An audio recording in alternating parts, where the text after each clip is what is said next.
Tommy's ambition is turned way up. The teaser pics makes clear that Tommy Egan isn't just surviving, he's on the offensive, staking his claim in Chicago.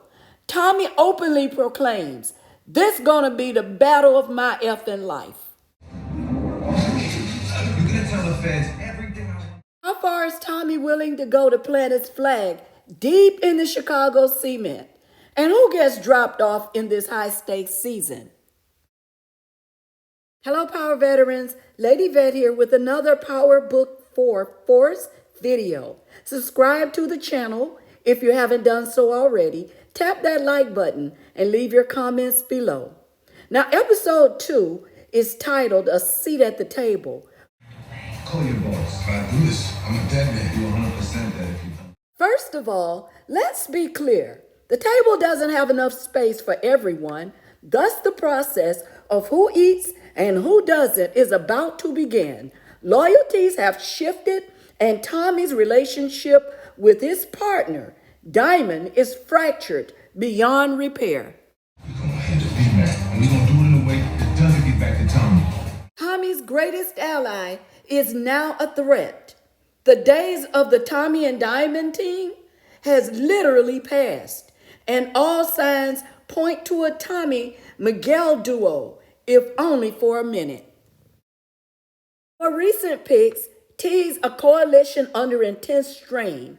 King Kilo wants out of the coalition if Jannard and Diamond doesn't put D-Mac down. The Albanians is on the opposite side by joining Miguel. The waters are murky as to who Tommy's with versus who's Tommy against.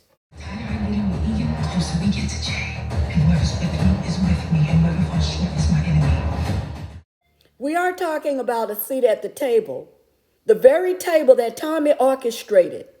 Betrayal seems inevitable as they all want to eat. Speaking of eating, Tommy has already put this bug in Miguel's ear, so no doubt he will circle back to Miguel.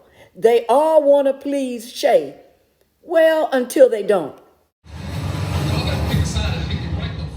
So episode 2 will be about who will continue to forge a seat at the table and who will fold. Betrayal is coming. Other pics suggest Tommy is targeted by law enforcement, which is no surprise. They come from one of us. They come from all. And there's the rival gangs who pulled up. So how does this multi-front pressure change Tommy's strategy? Will he double down on brute force to be the head of the table, or will he get more strategic? In my opinion, this is where Tommy has Ghost's voice in his ear, telling him to think. Or will he hear a more current voice? Maria. She told Tommy that she knows what life she's signing up for by being with him. Will Maria be to Tommy what Tasha was to Ghost when the going gets tough? After all, Maria is the sister of one of the Chicago's most dangerous kingpins. And like Tasha, in my opinion, Maria isn't as innocent as she appears. Because she didn't put her brother down doesn't mean that she can't do it. All I'm saying is don't sleep on Maria. Well, that's fine. But you need to figure out how to be your own man. Get you a job, okay? Because you wasn't built for CBI. A job? Fuck a salary, I want to score, all right? I'm getting back in CBI. You ain't getting a seat at the fucking table, D-Mac. As long as I'm in, you out. The stakes aren't just about business for Tommy. They are as much personal. He's got a wild nephew who tweaks at a moment's notice, a mother who almost overdosed at his hands, and a serious threat hanging over his head about protecting the woman he loves. How will Tommy's relationships hold up under this takeover? The war in Chicago isn't just a nice backdrop. It's the prize that Tommy's after since leaving New York. Tommy wants the throne, not just a seat at the table. Can you imagine Tommy Egan, kingpin of Chicago? The stakes are rapidly climbing. Chicago's heat is rising, not just from the streets, but from the suits and badges too. Tommy's got the cartel rivalry gangs and law enforcement all on him. Ortega's name is coming up heavy. Looks like Tommy's biggest obstacle this season. But what's crazy is Tommy's acting more strategic now, less reckless, more chessboard. Tommy's a fucking psychopath. I have one more card.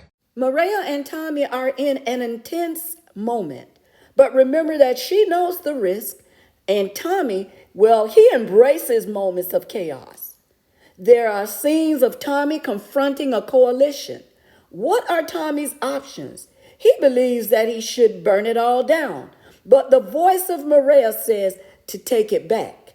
Knowing Tommy, he will burn some and take some. Now, there are a few things that we should watch for in the next episode. The first thing is power moves. Which alliances form or break? Tommy Diamond, Jannard Shanti, Jannard Diamond, Tommy Shanti, Elise Shanti, Claudia Shanti, Claudia Elise, Tommy Miguel, Diamond Miguel, the Albanian Peter Miguel, Shay Miguel, Tommy Maria. What a mess building to the finale. The next thing that we should watch for are shadows of the past. Tommy talks history by telling D-Mac, just like Kanan did for me and Ghost. Clearly the time has come for Tommy to train D-Mac, who may be the only one in his corner at the end. Kanan directly taught Tariq, so D-Mac has to learn through Tommy. Then we should watch for personal fallout. Will Tommy's ambitions create friction between he and Maria? Miguel has to go if Tommy takes Chicago. What about D-Mac? Will Tommy teach D-Mac enough about the streets to keep him alive? Will Tommy and Kate make amends after or before JP is gone? Then we've got to watch out for Chicago itself. With all this chaos, what will the city dynamics look like? How will streets built on culture, color, neighborhoods, and gang relations respond to this new takeover by Tommy? Will these coalitions last, or will each faction go back to their way of doing business? And finally, we have to watch out for the foreshadowed finale. This season is billed as the final chapter for Tommy in Chicago. While we know that through it all, Tommy survives, we don't know what the actual cost will be. And we don't know if Tommy gets what he came to Chicago for. Maria and Tommy appears to be a beautiful love story, but history has taught us that Tommy's women don't live long. Kate said it best when she told Tommy that she's the only girl who has stayed in Tommy's life.